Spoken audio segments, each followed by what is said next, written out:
So this song that I want to share with you today is inspired from Psalm 27, the beginning of Psalm 27, and it's called Whom Shall I Fear?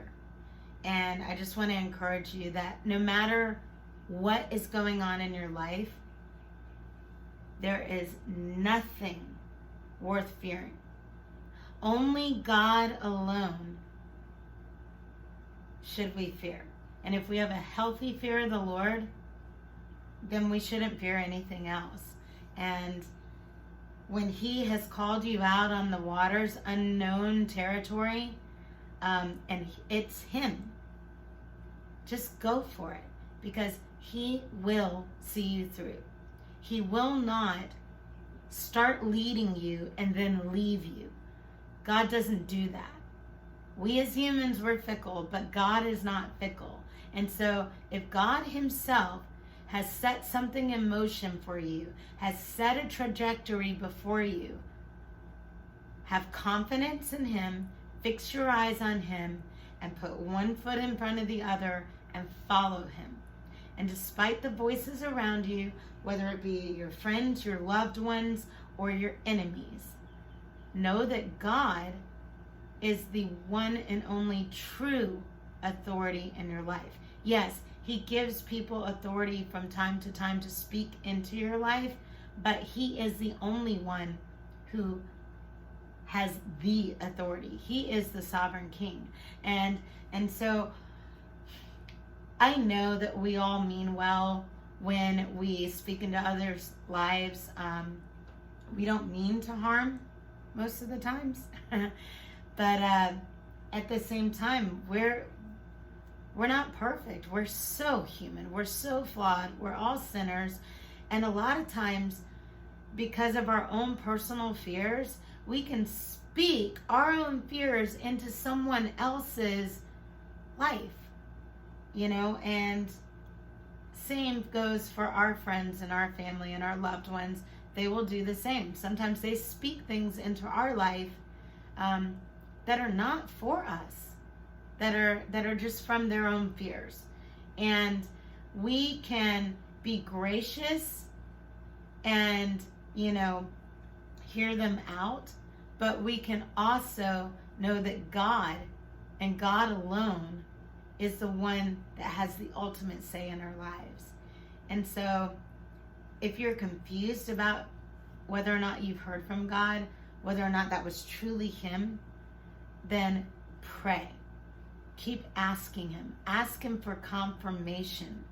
Matthew 7:7 encourages us. It tells us to seek and to knock and to ask.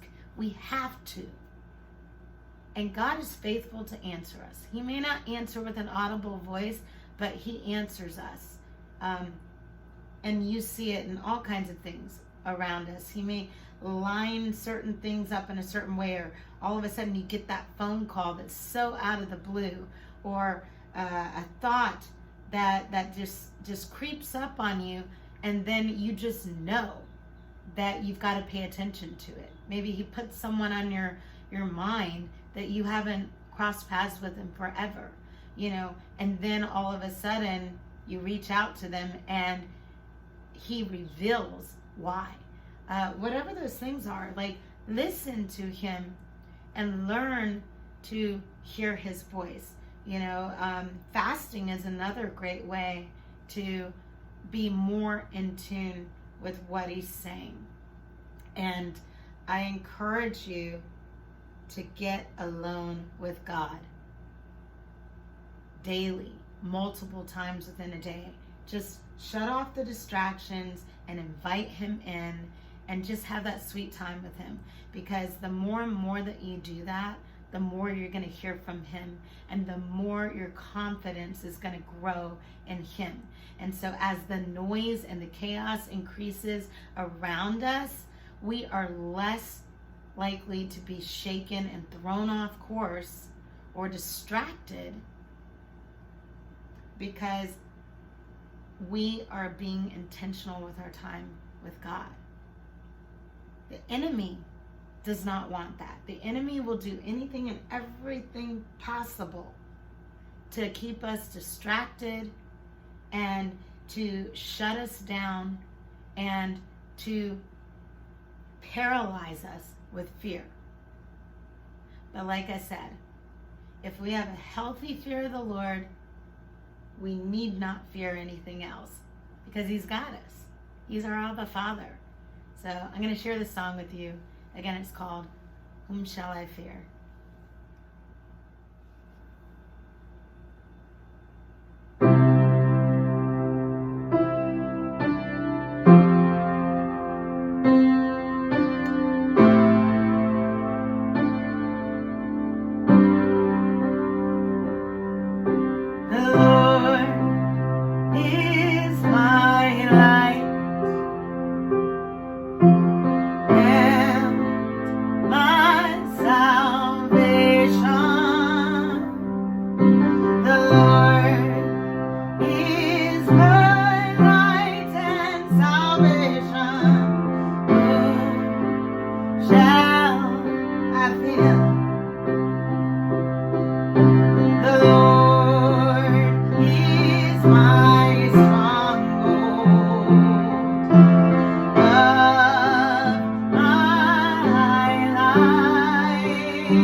I will not fear. Oh, I will not fear. No, you will not fear. Oh, you will not fear. Jesus has you. We will not fear. We won't fear. We won't fear. My Lord is here. Jesus.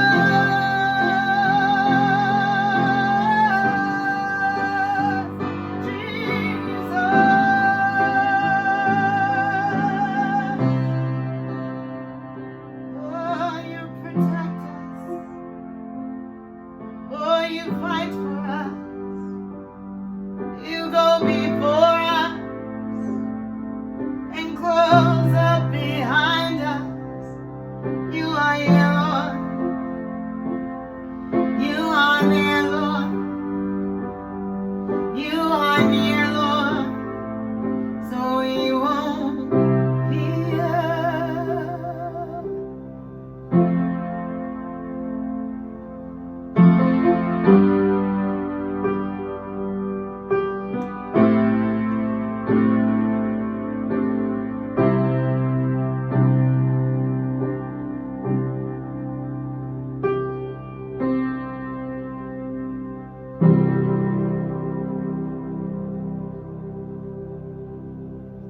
So don't fear.